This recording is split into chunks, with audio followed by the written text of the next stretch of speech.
Hi, everyone. I'm attorney Dennis Vandergins, president and CEO of Vandergins Law. I'd like to welcome you all to our Vandergins Law virtual town hall. We'll be discussing legal and consumer related topics with some of the best experts in the country. We have asked for questions from online followers in advance, and this content may also be used in one of our podcasts. I want to remind everyone to be sure to follow us on all of our social media outlets, subscribe to our free e-newsletter VMail, which you can do from our website, vlaw.com, and check out our podcasts, Life, Laughs, and Law, and Legal Squeak. Today, I'm happy and proud to announce that our guests are Barbara Capasso and John Ray. They're the founders of Mass Tort Nexus, which is an incredible educational resource on the practice of mass torts, specifically pharmaceutical and medical device litigation. Essentially, they teach, consult, and provide in-depth knowledge and research to plaintiffs' law firms across the country. And I'm happy to say that at Vandergins Law, we use their services and consult with them every week. We're glad to have them here today to provide their expert insights into the hernia mesh litigation. We also have Kitka Galvin, who is the lead paralegal and mass tort coordinator at Vandergins Law. So I'd like to begin by throwing out a couple of questions for John or Barbara to answer. And first, we'd like to discuss what is hernia mesh? What's it designed to address? Okay. Hernia mesh is one of those products, a medical device, that when it was originally created, there was probably a need for it. And basically, it looks like a window screen, but it's made out of various types of plastics and other petroleum products in general. And there was a need in the market for it for exceptional use. In other words, when hernias have been repaired for going back to the Egyptian times, through suturing, when the muscles have divided and an internal organ or structure is protruding through the muscle. That's what a hernia is. The traditional method of repairing that was to open up the hernia site and then stick the muscle back into other viable tissue. That was the traditional method. It still works and it's still used today. When hernia mesh came on the market, when I say there was a need for it, the exceptional use need, those surgical cases where there was no viable tissue, let's say everything around the hernia site, the muscle tissue was either necrotic, dead, or otherwise disturbed, so the traditional methods wouldn't work. That would be a good use for hernia mesh. But makers of medical devices do not want to create a device for exceptional use. They want to create a device and have it be standard of care. In other words, they want a doctor to use that device every time they see a hernia. Had the device been limited to exceptional use, 1 out of 2,000, 1 out of 3,000 surgical cases, very few people would have been injured. And arguably, since the normal method wouldn't have worked, it would have been justified using it to at least give them a chance. But the manufacturers of the product marketed it as standard of care. And true, it is easier for surgeons and quicker for surgeons to use hernia mesh than to do the traditional methods. But these problems have, over the years, going back 20 years, been problematic. And the manufacturers keep trying to solve the problems. And it's all they seem to be accomplishing is to make the products even more dangerous and injure even more people. So that's the history of hernia mesh. And just on a side note, transvaginal mesh, which there was massive litigation over, came to be because certain surgeons were taking hernia mesh products and cutting them into designs for those exceptional use cases in vaginal vault surgeries where traditional tacking methods wouldn't work, and using them off-label. The manufacturers of the hernia mesh products discovered that, and then they went out and got they cut the products themselves and got new approvals from the FDA, and again made it standard of care for vaginal vault prolapse surgeries, and again harmed hundreds of thousands of women as a result. Okay, let me see if I can simplify some of that a little bit. Basically, for your audience, standard of care means the way a surgery is performed in most facilities. So let me explain what that means. It's really important.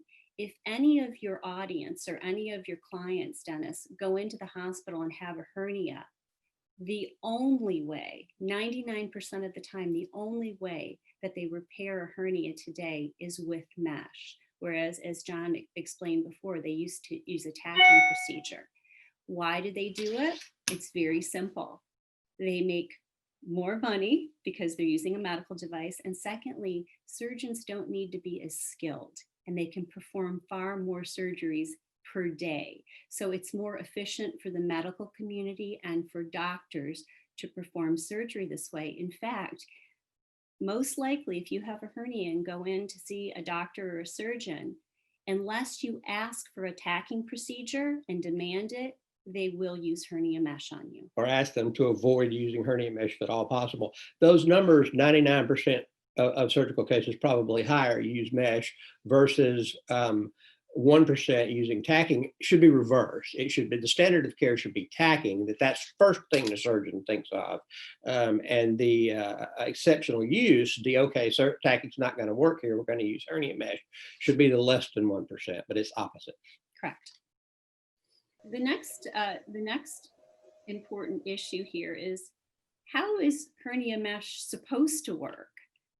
Well, I guess that depends.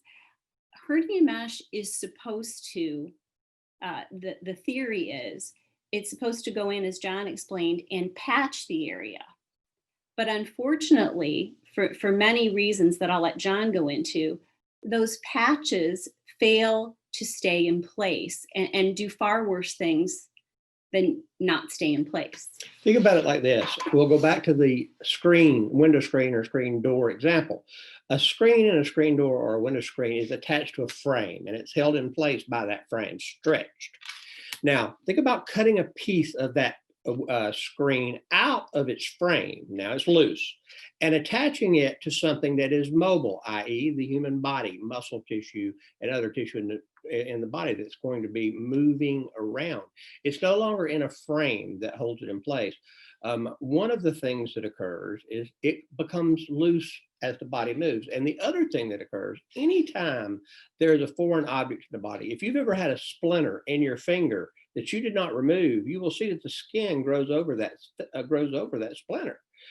When a foreign object is in the human body essentially attacks it, tries to get rid of it, and if it can't get rid of it, it tries to encapsulate it. And the human body sees this mesh as a foreign invader, and this is one of the problems that the mesh manufacturers have tried to overcome unsuccessfully. So you end up with either the product coming loose, and it ends up, instead of being holding a hernia in place, just a ball of mesh called a meshoma, with tissue attaching to it, and it starts pulling other tissue. It can actually cause other hernia or organ damage, because as it pulls into that ball, as it's being pulled by muscles and other organs, it's damaging tissue as well as creating this foreign object that resembles a tumor inside the human body. So that's why when you take a mesh out of a stretched screen with something to hold it that doesn't move, like a metal frame, and put it in the human body, it's quite obvious the problems that can occur, and they do. Yeah, and quite honestly, the first side effect that almost every patient complains of, the very first thing, if they've had an original mesh surgery or their first surgery, they end up in pain. Now, what type of pain depends on the individual. It can be a little bit of pain, it can be excruciating pain, and anything in between. So at that point, generally then you go back to your doctor and say, look, I had the surgery some time ago and I'm in a lot of pain, and I want relief from this pain. So the first side effect is pain. And what generally happens after that, it depends on your situation and your doctor, and what transpires after you have your first hernia mesh surgery.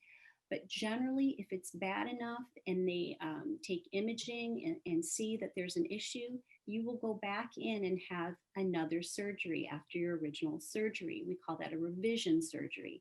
And some folks have multiple revision surgeries. The problem that often occurs when the body has encapsulated and disformed the mesh is that it can't be completely surgically removed. And let's say it's between your stomach wall and your intestines, and it's attached to your intestines. There are pieces of it. The only way to remove it, if it does have to be removed, if it can't be safely left in, even though it's causing you pain, is to remove part of your colon or your intestine, your small intestines, your large intestines, or your colon. So you can end up losing a very important anatomical structure, like a piece of your small intestines, because the mesh has grown into it and can't be removed surgically piece by piece. Now, you guys, I don't know if you even realized I was gone, but I had a technical difficulty there. This, by the way, folks, is why I love working with these guys. They are consummate professionals. They just kept right on rolling with me being absent, so that's wonderful. Have you been able to address? Obviously, I'm not sure what I've missed out on, but have you been able to talk about the companies, the defendants that are involved in the litigation, and where we're at as far as the litigation? That's exactly where we are, Dennis. You're awesome. You picked right up. Perfect. Okay, so let me explain to everyone out there where we are and what hernia mesh is actually manufactured by many different manufacturers. That's the way the pharmaceutical industry works. Once something is on the market and selling well, other companies come and duplicate it because they want part of the market share. They want part of the money. There's no other way to say it. The number one manufacturer of hernia mesh is Bard, B-A-R-D. Now, they make up 70 or 75% of the market. However, if you have a different type of mesh, it too will likely be part of this litigation. And please contact Vandergans Law. They have an entire list of all the products that are part of this litigation. So it's not just Bard, but it is very likely that you may have a Bard product. But I would say, regardless of whether or not, regardless of the product, if the product itself has malfunctioned, in other words, it's not that you got a post-surgical infection a few days after your surgery, but you went back in, your doctor's taken images or whatever, and the mesh isn't where it's supposed to be, and it doesn't look like it's supposed to look, then call the law firm and let them review your case, because simply because a product may not have been recalled does not mean that because that product malfunctioned, that a viable product liability litigation against the maker for failing to make a product, that the bad thing didn't happen that happened to you. Right. That's right. And also, please understand that most of you will not know what type of mesh you had because you were having surgery. So unless you looked at your records or someone in your family did, you just got something repaired that was broken in your body. So please don't let that stop you from calling Vandergans Law, because if you have had a revision surgery, which we said earlier is a second surgery after your first surgery because you were in pain or for other reasons, then you may have a viable claim. So, don't feel, oh gosh, I don't know what type I have, I shouldn't call. That isn't the case at all. We'll figure that out with your medical records. But if you have had hernia mesh surgery and you've had a second or a third or subsequent surgeries to your first, you may definitely have a claim here. Or if you're scheduled to have a second surgery, a repair surgery. Right. Right. Have you had an opportunity to talk about multi-district litigation and the way that these claims are brought and where we're at in litigation right now? When I say we, I mean the litigation itself. Yes, everybody in the country, actually. You want to talk about multi-district litigation? You can keep that. Multi-district litigation. Most everyone's heard of a class action lawsuit. You've probably received a notice before for a class action lawsuit. It could be that Equifax or someone like that let your data get out, and someone else anything, or your insurance company was overcharging you. Class actions essentially aren't the difference in a class action and multi-district litigation. In a class action, essentially, you may get that notice and you may receive funds, a small amount of money at some point in time. The difference in a class action and a multi-district litigation is in a multi-district litigation, the case that you file, although certain facts that are common to all the cases. In other words, like, hey, this product was recalled. This is why it was defective. One federal judge is going to hear all that. But the difference is your case remains a separate and individual case. So you're not going to get a coupon in the mail like you might from a class action. Your case is actually going to be ultimately, if it doesn't settle, try it on the merits, but generally they do settle. So we're talking about significant compensation, not a coupon from the defendant for one of their products. Yeah, what we like to say is, since John compared it to a class action, and we've all participated in those and got a very generally a small amount of money and maybe something else. But what makes these different is these claims against the makers of hernia mesh have the potential for very meaningful compensation. And that just depends on your injuries. So the best way to describe it is each individual who files a claim with Vandergans Law may be getting a different amount of money. It just depends on your individual injuries. And oftentimes we don't know what the claims are going to pay until we get very close to settlement, which brings me to the fact that hernia mesh, this litigation has been going on for upward of 4 years now. The current one. The current litigation. And so we are what we call well through the litigation phase, meaning we're getting close to our settlement. Now, what does that mean exactly? Well, we don't know for sure. It could be another year. It could be another 2 years until we get to a settlement. However, it's very important that you call now because it takes us time. It takes the Vandergans Law Firm time. It takes everyone time to get the medical records to prove up your claim. So the sooner you call, the better, so we can get working on your claim. Yeah, well, Right. something important for plaintiffs to understand is that the defendants in these cases, they know what they did, they know what they didn't do, they know what they did wrong. But in order for Dennis and other firms that work on these cases to force the defendant to settle, it's not like the defendant comes to court and says, "Oh yeah, these are the things we did wrong." They have to pull, the plaintiff's lawyers have to pull it out of them. And through the discovery process that the court forces the defendant to give the plaintiff's lawyers information, has to ultimately prove the case, because the defendant's going to say we did nothing wrong from day one. But in the end, after several years of litigation and discovery, we're able to, our lawyers are able to prove, yes, you did do something wrong. Yes, this was your fault, and yes, you are going to pay these people. Right.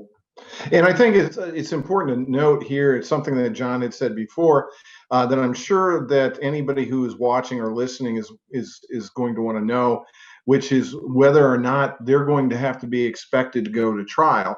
And as John pointed out, it's highly unlikely that anybody that we're representing is going to have to go to trial. They're typically, in a case like this, there are only a handful of cases that go to trial, which kind of sets the stage for the settlement that follows. It kind of lays out a template that can be used going forward to see what the universe is like as far as the possibility of settlement. So maybe what we should do to kind of wrap this up is talk about exactly what kind of injury qualifies someone for compensation. And I know, as Barbara pointed out, we don't know what the potential resolution may be, but maybe at least talk about a reasonable range of expectations. Certainly. Well, I'm not going to go into all of the medical injuries, but I will say that hernia mesh has one of the largest ranges of injuries that I've ever seen.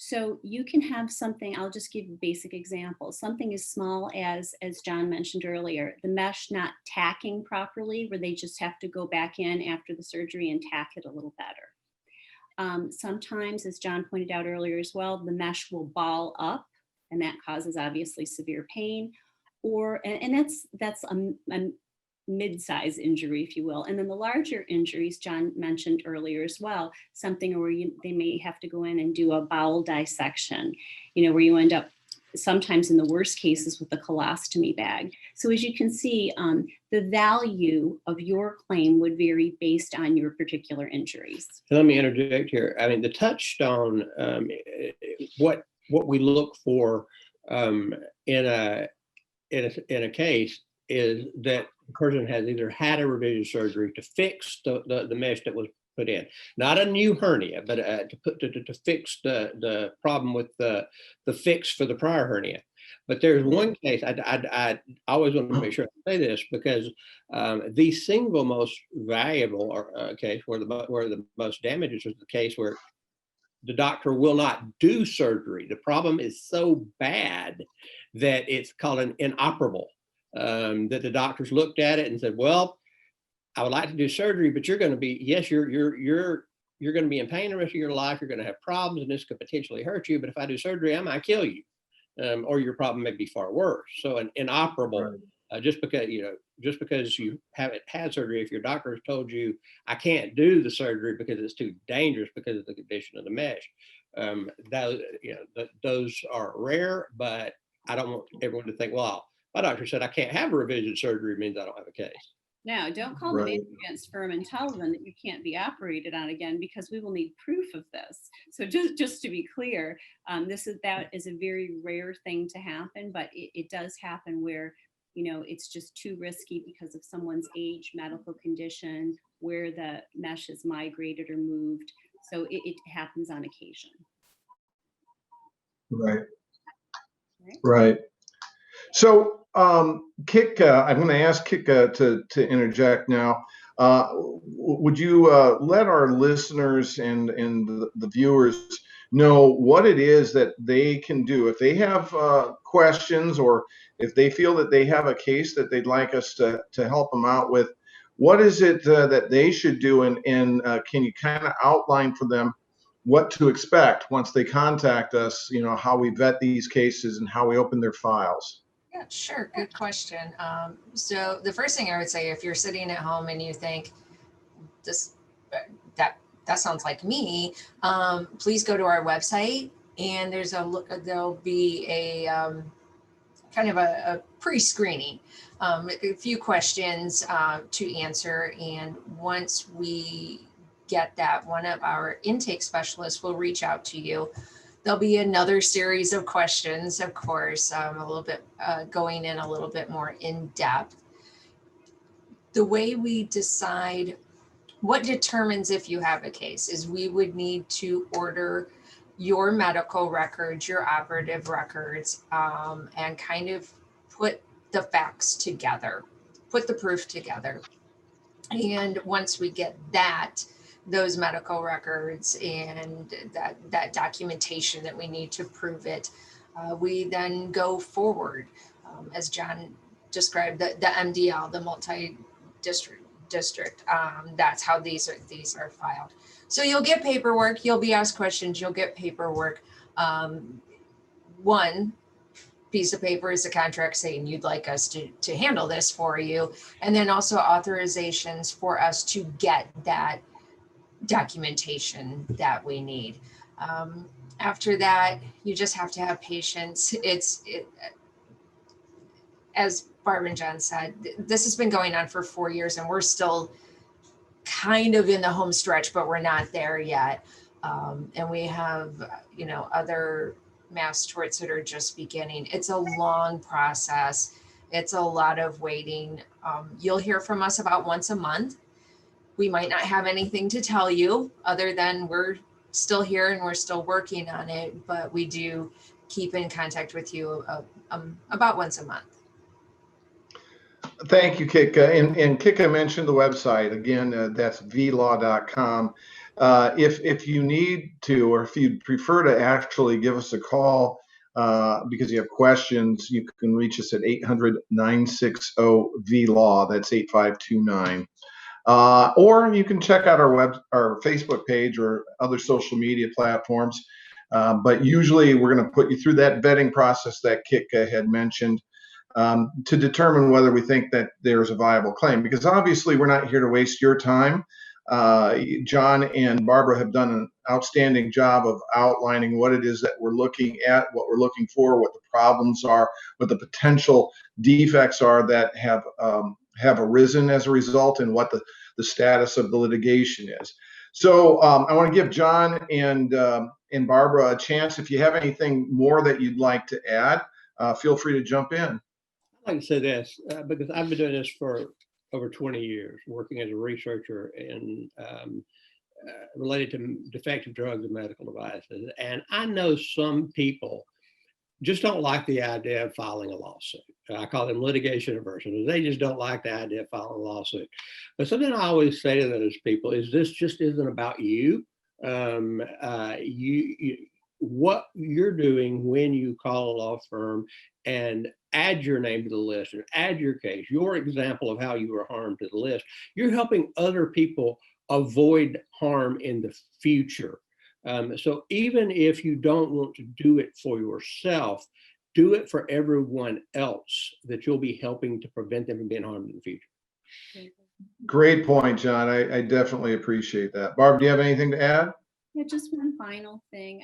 We had talked about Bard being the main manufacturer of mesh, and you had asked me about, or asked all of us about trials.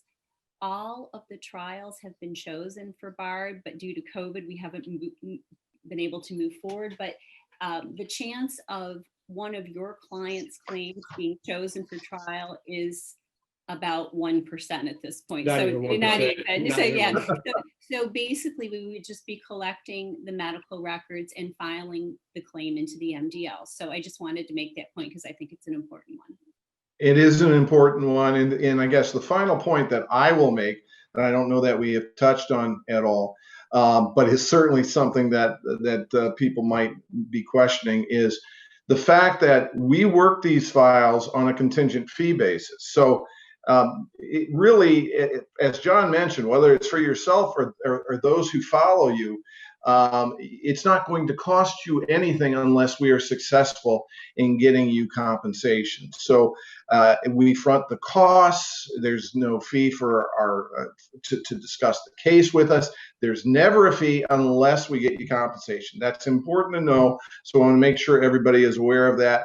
And again, if you have questions, either give us a call or go to vlaw.com, and we'd be happy to help you out. I want to thank our guests, Barb and John, for joining us. And I want to thank Kitka as well. And thank you, all of you who are listening in or watching. And we're here to help. If ever you need us, we'd be honored. Thank you.